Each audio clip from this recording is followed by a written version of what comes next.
En 1948, un article d'un certain Claude Shannon a tout simplement posé les bases de notre monde numérique.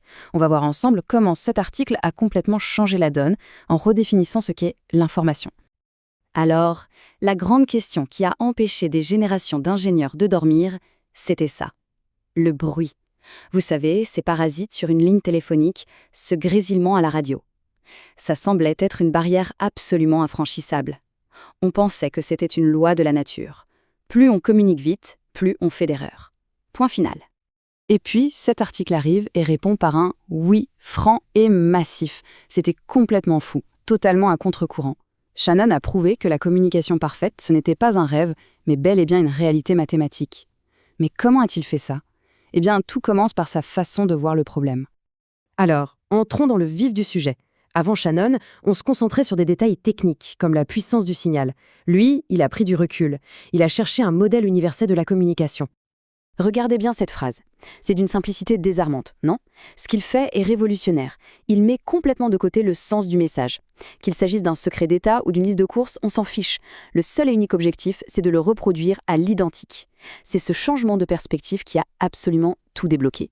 Et voici comment il a tout décomposé. Ce schéma, c'est le cœur de son article. D'abord, la source d'information, ensuite l'émetteur, puis le canal, qui peut être bruyant, après le récepteur et enfin la destination. 5 étapes qui décrivent absolument toute forme de communication. Un appel téléphonique en 1948, oui, mais aussi le streaming 4K qu'on est peut-être en train de regarder là, maintenant. On arrive maintenant à la partie la plus géniale. Selon moi, Shannon a compris que pour vaincre le bruit, il ne fallait pas construire de meilleurs câbles, mais répondre à une question presque philosophique. Au fond, qu'est-ce que c'est l'information ? Ça, c'était une idée radicale. Pour l'ingénieur, un poème d'amour ou une suite de chiffres, c'est pareil, une simple séquence de symboles. En ignorant le sens pour se concentrer uniquement sur la structure, Shannon a transformé un problème super complexe en un problème de maths pur. Du coup, voilà sa définition. L'information, ce n'est pas ce qu'on dit, c'est ce qu'on apprend. Si je lance une pièce, avant le lancer, il y a de l'incertitude. Quand je dis « s'épuise », l'incertitude est réduite de moitié. Ça, c'est de l'information. La conclusion est donc toute simple. Plus un message est surprenant, plus il contient d'informations. Et pour mesurer cette surprise, Shannon a popularisé l'unité qui gouverne notre monde, le bit, le binary digit. C'est vraiment l'atome de l'information. La réponse à une question oui-non. C'est fou de se dire que tout l'édifice de l'informatique moderne repose sur cette idée si simple.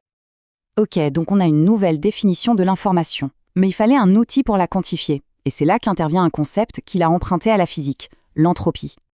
Alors oui, il y a une formule mathématique. Mais pas de panique, l'idée est très simple. L'entropie, c'est juste une façon de mesurer la surprise moyenne d'une source d'information. Un texte super prévisible, très répétitif, entropie faible. Un texte complètement aléatoire, entropie élevée. C'est tout. Pour que ce soit bien clair, posons-nous une question. Imaginons 2 sources de messages. Laquelle des deux est la plus surprenante ? D'un côté, une source qui n'envoie que la lettre A. Encore et encore. Son entropie est quasi nulle. Il n'y a aucune surprise, donc presque pas d'information. De l'autre, une source qui envoie A, B, C ou D avec la même probabilité. Là, l'incertitude est maximale. On ne sait jamais ce qui va arriver. L'entropie est donc élevée et la quantité d'information aussi. Et ça nous amène à une règle d'or, l'entropie, et donc la quantité d'information, atteint son maximum quand tous les messages possibles ont exactement la même chance d'apparaître. C'est logique, c'est la situation la plus chaotique, la plus difficile à prédire. Bon, on a toutes les pièces du puzzle. Le modèle, la définition de l'info, l'entropie. On peut maintenant s'attaquer à la découverte la plus spectaculaire de Shannon. Parce que oui, il faut bien y revenir. Que se passe-t-il quand le canal est bruyant ? C'est le retour du grand méchant de l'histoire, le bruit. Celui qui corrompt le signal, qui introduit des erreurs. Comment fait-on pour transmettre de l'info de manière fiable à travers ce chaos ? Shannon a introduit un autre concept clé, la capacité du canal, qu'on note C. Il faut voir ça comme la limite de vitesse absolue d'une autoroute de l'information. Et cette limite n'est pas arbitraire. Elle est fixée par les lois de la physique, en fonction de la bande passante et du niveau de bruit. Et c'est là que tout prend son sens. Le théorème du codage pour un canal bruyant de Shannon, c'est peut-être l'un des plus importants du XXe siècle. Il dit que si votre débit d'information, l'entropie H, est inférieur à la capacité du canal C, alors il est possible, avec un codage intelligent, d'obtenir une communication pratiquement sans erreur. C'est la révélation. Si on ne dépasse pas la limite de vitesse du canal, une communication parfaite est possible. Je le redis, on peut réduire le nombre d'erreurs à quasiment zéro, peu importe le niveau de bruit. Le bruit ne nous condamne plus à faire des erreurs, il nous impose juste une limite de vitesse.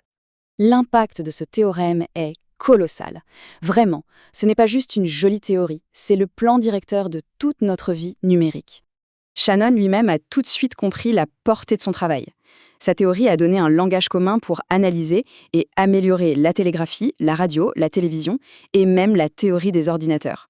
En fait, il a écrit le manuel d'instruction pour des inventions qui n'existaient même pas encore, comme Internet.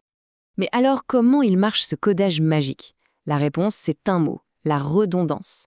Pensez à la langue française.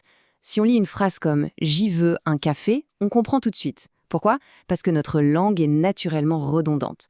Eh bien, les codes de Shannon font exactement la même chose. Ils ajoutent une redondance artificielle, mais une redondance mathématiquement parfaite, pour pouvoir corriger les erreurs causées par le bruit. En fin de compte, le travail de Shannon nous a donné la limite théorique, le mur infranchissable de la communication. Depuis plus de 75 ans, les ingénieurs ne font qu'une seule chose, essayer de construire des systèmes qui s'approchent le plus possible de cette fameuse limite. En dessinant le bord de la carte, il a lancé une quête qui nous anime encore. Et ça nous laisse avec une dernière question. Maintenant qu'on sait comment communiquer parfaitement à travers le bruit, quelle est la prochaine grande barrière qu'on doit franchir ?